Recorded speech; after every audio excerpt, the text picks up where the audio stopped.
Bismillahir Rahmanir Rahim. In the name of Allah, the Beneficent, the Most Merciful.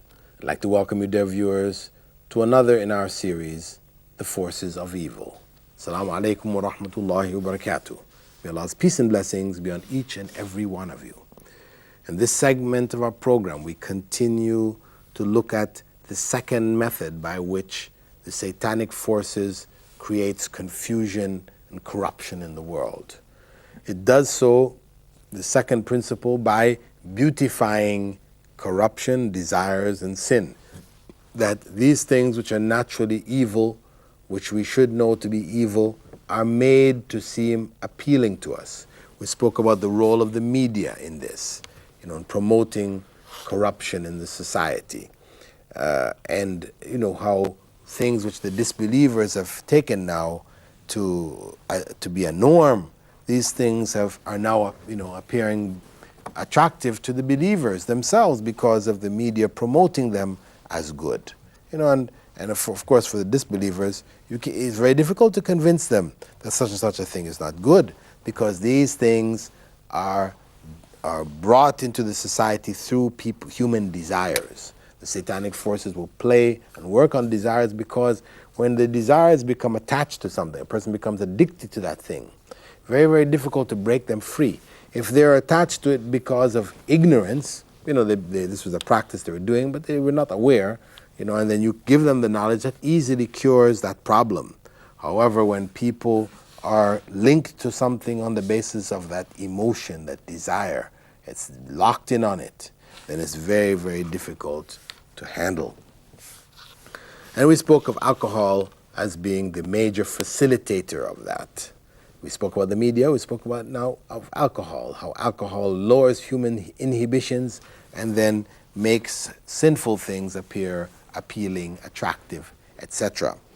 Now, the second area related to this is that of sexual deviation. Sexual deviation. That males and females, and usually when you hear the text, they refer mainly to the males, etc., because much of the deviation comes through their channel. The women tend to follow. So, men are often addressed. For example, Prophet ﷺ had said, "Ittaqun nisa, fa inna awwala fitnatin, awwal fitnat bani Israel kanat fi nisa." That is, beware of women, for indeed the first trial or temptation of the children of Israel came through women. Now, from the Islamic perspective, it's not a matter that woman is the great temptress. She is the evil one. She is the one who got Adam to eat from the apple, and then they fell from the Garden of Eden. This is not the Islamic belief. Adam and Eve were jointly responsible. Adam even more so than Eve. He was the head of their family. And Allah forgave them. So it's not an evil which has been put on women, and now women are carrying this evil down through the centuries. But Allah warns us through His Prophet to beware of women, in the sense that, there are guidelines which Islam has set for women. If we allow women to go beyond these guidelines, then they become a trial, a danger to human society, because men are naturally attracted to women, And Prophet ﷺ, in a narration found in Sunan al-Tirmidhi and Ibn Majah, he said, "I didn't leave behind a trial more severe on men than women." This is a major trial facing Muslims and non-Muslims also alike. As I said, it's not because women are inherently evil or anything, but because of the fact that if men and women don't stay within the bounds which have been set by God, then it leads to corruption in the society. This is why Islam has women covering themselves. It separates men from women in so many walks of life. They're separated. There's this separation between the sexes.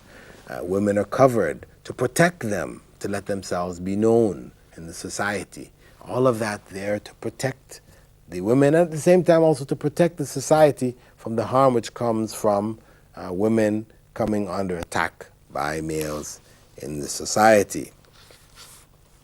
So Islam encourages to avoid sexual deviation in the society by all means, whether it means also the issue of the dowries. The dowries themselves can become an issue of temptation and sexual deviation, wherein, unfortunately, you find Muslims, dowry is normally given by the male to the female, symbolic of his preparedness to look after that female. However, as wealth came into societies more, you had elements that promoted the idea of huge dowries that was according to their status, etc., etc. And this became very popular, especially with the coming of oil into the Gulf and these kind of things. And what that led to is that men could not marry early anymore. The cost of getting married became very, very exorbitant. People have to be, saving and saving and saving, and the wedding reception and then preparing a home, and all of these things became so complicated that men started to get married much later in their 30s and this type of things. But what was the consequence? What was the consequence? The consequence is that if men don't get married at the time in their late teens, early 20s, etc., this is the time when their hormones are the strongest. They're driven the greatest. So if they don't get married at that time, then these desires are going to manifest themselves through other channels. And what you find, unfortunately, in certain parts of the Middle East, etc., is that there's a prominence, of homosexual activity amongst males. I mean, it may not be the type of homosexual activity which, is common in certain other societies where it is a chosen way of life, where people actually choose that way of life. But it is a situation where people, have these desires and there's no way to fulfill it. So, these elements become available, and people end up in homosexual activity, for temporary periods of time. When they get married or when they're able to have means, etc. Outside of that, then they get married and they leave that behind them. But still, there's that period of homosexual activity, and you can find it in schools and these type of things. Very, very dangerous. You also find it with workers. Workers who, are not able to bring their families, unfortunately. They're not able to bring their families, because of certain legal restrictions, etc., which, don't allow them to bring their families here with them. So you have these massive groups of males working.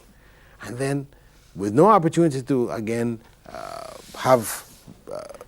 bring their wives, etc., or get married, etc., you find these men, some of these men will be engaged in certain kind of homosexual activities. Or it could be, going to prostitutes or prostitution developing, etc., etc. These are among those elements. So we have issues of dowry, we have workers. We also find in prisons, where Muslims or people get stuck in prisons, and because they don't have access to women again, there's that tendency for corruption to arise, in this area. So on one hand, women should be available for marriage easily to prevent another element of corruption coming about. But on the other hand, they should not be so accessible as to promote, acts of fornication, adultery, etc., etc., mistresses and all those kind of things. But what we find is that, in general, there's a tendency to promote women in the media. Woman has become like a sex object to sell products. The issues of beauty contests, where women are lining up, exposing themselves, going through different, physical things in bathing suits and all the kind of things that they're doing. All of this is really dishonoring the woman, or she's, displayed in this fashion. But of course, it's supposed to be glamorous. It's made to seem glamorous, very attractive. The woman, she gets a crown and maybe a lot of money and travels around the world and influence and all these kind of things. But it's corruption. It is evil. And it promotes further corruption in the society. Also we can find, other elements of this corruption coming through the nudist beaches and nudist colonies, issues of bathing naked, which is common practice in the West, where, for example, students in schools, when they play gym, they have PE, whatever. When the time comes to bathe, they're put into these rooms with just shower heads on the walls. So people have to go in there and all bathe naked. This is also exposing people to corruption. This is sexual deviation. It's not necessarily male-female, but it's male-male. Men are exposing themselves, and this is supposed to be natural. They're promoting this idea that to be shy about oneself, etc., it's considered to be some kind of psychological problem. And the basic idea that the West promotes is, if you have it, flaunt it. You got the stuff, then you should be proud of it, show it off. This kind of thing. Whereas this is totally against Islamic teachings. Private parts of the body are to be covered. They're kept from the view of the public. Because exposing body parts becomes corruptive influence in the society, without a doubt. So Islam opposes at all levels anything which would promote different aspects of sexual deviation in the society, whether it's through the media, whether it's through things like beauty contests, things like nudist colonies, beaches, this type of things. Islam does try to separate the sexes, males from females, but at the same time it does encourage early marriage, discourages the late marriages, which tend to produce circumstances for corruption, where males unable to have access to females, in confined areas or in limited places, etc., you'll find them getting involved in corrupt homosexual type activities. And we also talked about special areas like in prisons, etc. It becomes very, very important that those in positions of authority, etc., be aware to protect this population, even people in prison, from the harm which may come from it. And coeducation, where males and females are studying together. This is something which has been strongly promoted in the West, the idea of separating girls studying separately, males studying separately. This is something not good, it's not healthy, it's not educationally sound. But the fact of the matter is that, experiments which have been done in all-girl classes, etc., show that girls' performances increase rapidly over mixed classes. And that's the same in the case of males, where their teachers are males. Because, of course, they've done some experiments where they separate the males out, but they give them female teachers. And, of course, again, this is going to affect the productivity of that class, where young males tend to respond more readily to male teachers, where female teachers are not able to motivate them and to move them and for them to respond to them in the way that males do. So their productivity may not seem to gain that much, or it may not even seem to gain at all. Maybe they might even seem to go backwards. But where male children are separated out and given male teachers, then you find that there is an increase in their productivity. They do become better students, etc. So even in such a primary area as separate education, co-education, instead of co-education or single-sex education, see, Islam tries to protect the society from those the harm which comes from the mixed education, etc. And that harm may be to the individual, where he goes to class. The males, usually tends to happen more so with the males, they're distracted by the females in the class. So instead of focusing on one's work, etc., he's focusing on somebody who would like to be, would like to have some relationship with, some girlfriend, or etc. These type of things. This is promoted, and this is definitely something harmful. So the second area, the area of sexual deviation, is an area which satanic forces create confusion in the society. Splits up families. Families are split up because of extramarital affairs and these kind of things. Also, where people get locked into deviant practices like homosexuality. This is why Prophet Muhammad ﷺ had said, teach your children salah by the time they're 7 and spank them for it by the time they get to be 10, and separate them in their beds. Most people think it's just separating the males from the females, but it's separating both the males from the males and the females from the females. They should not sleep together in the same beds. Why? Because corrupt activity may take place there and the child finds some pleasure in it, etc., and they're now turned towards it. And of course, once they go into school or circumstances outside of school where they come in contact with adults or whoever, that reinforces these kind of feelings, these practices, etc., then we have the makings of corrupt individuals, whether they're homosexuals or heterosexuals. Now, the third major area of beautification of sins and desires is the area of music and singing. And that area, inshallah, we'll cover in our next program. It is a wide enough topic that in order to give it its due and full justice, we'll save until our coming program. But suffice to say, in this program, that we have focused on sexual deviation as the second major area, the area following drinking alcohol or intoxicants. And we could also add to the issue of sexual deviation that much of the deviant behavior becomes facilitated by the taking of alcohol. So they're sort of interrelated. You can't really separate them out. That much of the sexual deviation which takes place in society, is where people are under the influence of intoxicants, one way or another. So with that, dear viewers, I'd like to thank you for being with us in this segment of our program, The Forces of Evil. The program in which we have been looking into evil historically, from the time of the creation of the first man and the forces of evil that came along with him, Satan and those who followed him from among the world of the jinn. This has been a historic struggle, a struggle which has been going on through our lives from the earliest of times. And Allah warns us that we should realize that Satan is a clear and open enemy to us, and we must take him as that kind of an enemy. If we don't take the forces of evil really as seriously as serious enemies, then we will be easily succumb. We'll easily succumb to them. We'll easily be overcome by them.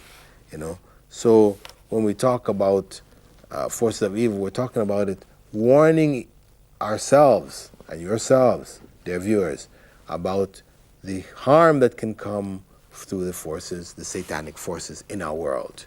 Whether it's the confusion which leads to people to deny God's existence or to worship other gods besides God, or even in their own worship it becomes difficult for them to do it because, they become so doubtful about it, or, it comes through the point of alcohol and corruption, drugs, whether it's cocaine or crack, and, every year, every 2 years, every 5 years, new elements of drugs are brought into the society, which further destroy families, minds, human beings, human beings whose purpose here is to worship God, not to worship their own desires, or to take their desires as their gods, as Allah speaks about in Surah Al-Jathiyah, the 26th chapter. أَفَرَأَيْتَ مَنِ اتَّخَذَ إِلَهَهُ هَوَاهُ وَأَضَلَّهُ اللَّهُ عَنْ أَعْلَى عِلْمٍ. Have you not seen the one who has taken as his Lord or as his God his own desires, and Allah sent him astray even with the knowledge that he had? So, dear viewers, we'd like to thank you for being with us in this segment. As I said, we hope that you continue to watch the coming segments, and you may contact me if you'd like to give any comments or would like to share any thoughts on this subject or others. You may contact me at my webpage, bilalphillips.com. That's BILALPHILIPS, one word, .com. Assalamu alaikum wa rahmatullahi wa barakatuh.